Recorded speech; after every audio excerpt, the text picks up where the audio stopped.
महत्वाची बातमी, राज्यातील सर्व बाजार समित्यांनी आज बंद पुकारलेला आहे। माथाडी विधेयक मागे घेण्याची कामगारांची मागणी आहे। माथाडी कामगारांच्या मुलांना माथाडी मंडळामध्ये नोकरी देण्याची त्यांची प्रमुख मागणी आहे।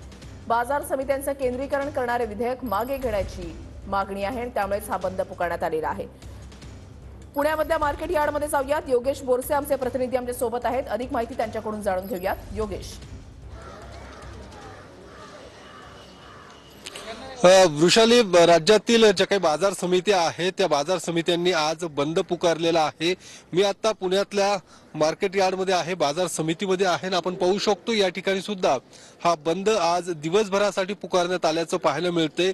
इतर वेळी साधारणतः 1500 ते 1600 ज्या काही पालेभाज्याच्या गाड्या या ठिकाणी येत असतात, मात्र आज पूर्णपणे हा बाजार बंद ठेवण्यात आलेला आहे।